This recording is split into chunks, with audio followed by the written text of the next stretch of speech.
ഈ നോമ്പുതുറ വിഭവങ്ങൾ നോക്കിക്കഴിഞ്ഞാൽ അതിൽ തന്നെ ഏറ്റവും പ്രധാനപ്പെട്ട ഒന്നാണ് സമൂസ.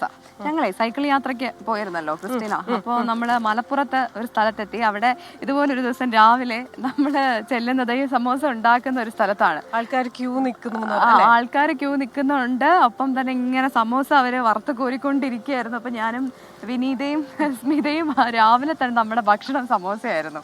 അപ്പോൾ സമൂസ ഇഷ്ടപ്പെടുന്ന ഒരുപാട് ആൾക്കാരുണ്ടാവും. പറഞ്ഞു വരുന്നത് നമ്മുടെ നോമ്പുതുറയുമായി ബന്ധപ്പെട്ടുള്ള ഒരു കാര്യത്തെക്കുറിച്ചാണ്. മലപ്പുറത്ത് ക്ഷേത്ര കമ്മിറ്റിയുടെ നേതൃത്വത്തിലൊരു നോമ്പുതുറ. തിരൂർ കൽപ്പറമ്പ് ശ്രീ ഭഗവതി ക്ഷേത്രമാണ് സമൂഹ നോമ്പുതുറ സംഘടിപ്പിച്ചത്. 500-ലധികം ആളുകളാണ് മതസൗഹാർദ്ദത്തിന്റെ ഇഫ്താർ വിരുന്നിൽ പങ്കെടുത്തത്.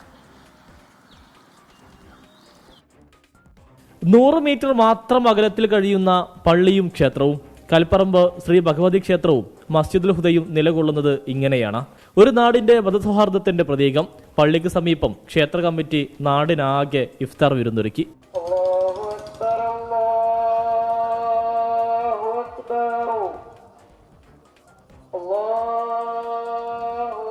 ഈ സന്ദേശം വരും നാളുകളിൽ ഇതാണ് നമ്മുടെ നാടിൻ്റെ സന്ദേശം.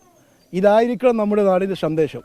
ഹിന്ദുവും മുസൽമാനും മറ്റു മതസ്ഥരും ഒന്നിച്ചു നിന്നുകൊണ്ട് ഓരോ ആഘോഷവേളകളിലും പരസ്പരം കൈകോർത്തുകൊണ്ട് ആ വിശ്വാസങ്ങളെ മുറുകെ പിടിച്ച് അവരോടൊപ്പം നിന്നുകൊണ്ട് ആ ചടങ്ങ് വലിയ സന്ദേശമായി ഉയർത്തുന്ന ഒരു ചടങ്ങായിട്ട് ഈ സമൂഹ നോമ്പുതുറ മാറണം. സ്ത്രീകളും കുട്ടികളും ഉൾപ്പെടെ 500-ലധികം നാട്ടുകാരാണ് ഇഫ്താർ വിരുന്നിൽ പങ്കെടുത്തത്. ക്ഷേത്രത്തിന്റെ ഇടപെടലിനെ മസ്ജിദ് ഭാരവാഹികൾ പ്രശംസിച്ചു. നാം ഒന്നാണ്. നമ്മുടെ ജീവിതത്തിൽ പരസ്പരം കൊണ്ടും കൊടുത്തുമുള്ള ജീവിതത്തെയാണ് നാം ഒക്കെയും ആഗ്രഹിക്കുന്നത്.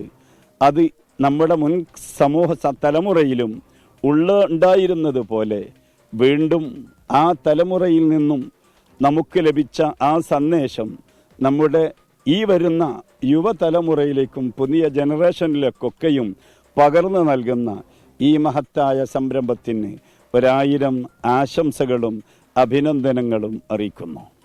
മലപ്പുറത്തെ മനുഷ്യർക്കിടയിൽ ഇതൊരു പുതിയ കാര്യമല്ല. സ്നേഹത്തിന്റെ, സാഹോദര്യത്തിന്റെ നിരവധി ഉദാഹരണങ്ങളിൽ ഒന്ന് മാത്രം. 24 തിരൂർ. അപ്പൊ കൊള്ളാം. സമൂഹ നോമ്പുതുറ അത് നല്ലൊരു സന്ദേശം കൂടി നൽകുന്ന ഒന്നാണ്. അപ്പൊ ഇങ്ങനെയുള്ള ആഘോഷങ്ങളിലൊക്കെ പങ്കുചേരുക, ഒപ്പം തന്നെ ഇത്തരത്തിൽ മറ്റ് മതസ്ഥരെയൊക്കെ ചേർത്ത് പിടിക്കുക എന്നുള്ളത് നമ്മുടെ സമൂഹത്തിന്റെ നന്മയ്ക്കൊക്കെ എന്താണെങ്കിലും വേണ്ട കാര്യമാണ്. മാത്രമല്ല, ഏതെങ്കിലും തരത്തിൽ ജാതി, മതം, വർണ്ണം, വർഗം, സാമ്പത്തിക, സാമൂഹിക ഉച്ച നീചത്വങ്ങൾ മനസ്സിൽ വെച്ചുകൊണ്ട് പെരുമാറുന്ന ആരെങ്കിലും ഉണ്ടെങ്കിൽ അവർക്കൊക്കെ ഒരു മാതൃകയായിക്കോട്ടെ ഇത്.